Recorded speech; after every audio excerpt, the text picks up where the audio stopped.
નમસ્કાર દર્શક મિત્રો, અંજામ એક્સપ્રેસ ન્યૂઝમાં આપણું હાર્દિક સ્વાગત છે। દાહોદ જિલ્લાના દેવગઢ બારિયા તાલુકાના પીપળોદ ગામે તંત્ર અને ગ્રામ પંચાયતના જવાબદાર લોકોની બેદરકારી સ્પષ્ટ દેખાઈ રહી છે। સરકારે વારંવાર એક પણ કાચું ઘર નહીં રહે જેવા ખોટા વાયદા કર્યા હોય તેવું લાગી રહ્યું છે। તેવો જ એક કિસ્સો પીપળોદ ગામનો સામે આવ્યો છે, જે એક ગરીબ પરિવારે તૂટેલા ઘરોમાં જીવી રહ્યા છે। જે પીપળોદ ગામના માતાના વડ ગુટિયારા ફળિયામાં જાગૃત નાગરિક વિજયભાઈ પ્રતાપભાઈ પટેલનું કાચું મકાન ધરાશાયી થઈ ગયું છે। દિવાલો પડી ગઈ છે, છતાં આજે સુધી કોઈ અધિકારી કે તલાટી કે સરપંચ ત્યાં હાજર થયા નથી।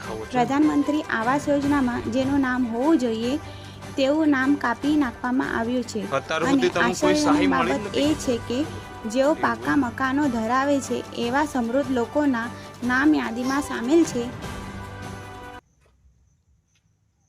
આ તમારું કાચું જ ઘર છે ને આખું? હે ને પાછળ બી બધું પડી ગયેલું છે એવું ને?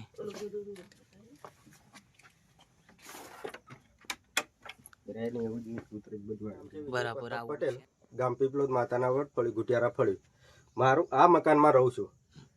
આ મકાનની પરિસ્થિતિ એવી છે કે અત્યારે પડી જાય ને એ પોઝિશનમાં છે અને મારે એક બાજુની દિવાલ બી આ પડી ગઈ છે અને આ રજૂઆત મારે છે ને આવાસ પ્રધાનમંત્રી આવાસ યોજનામાં મેં જે તે વખતે સર્વે કર્યું તો ત્યારે મારું કોઈ નામ આવ્યું નથી। એના પછી મેં હું ઇન્કવાયરી લોકોને પૂછવા ગયો તો ત્યારે એવું મને કીધું કે તમારે જાતે બી કરી લેવાનું, આ જાતે બી થઈ જાય છે। તો અમે અમને કીધું કે જાતે અમે ભણલા નથી, કઈ રીતના કરીએ?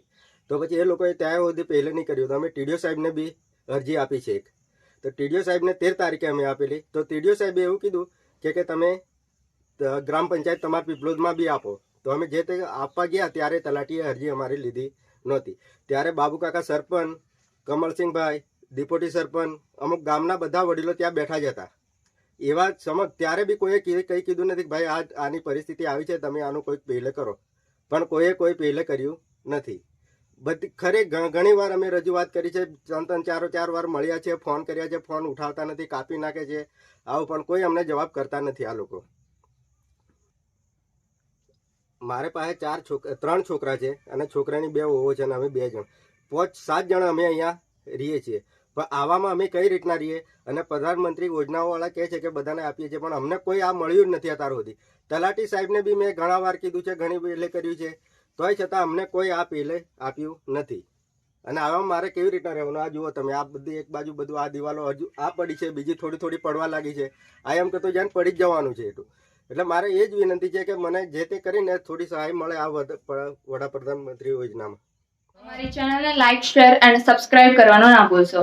ધન્યવાદ।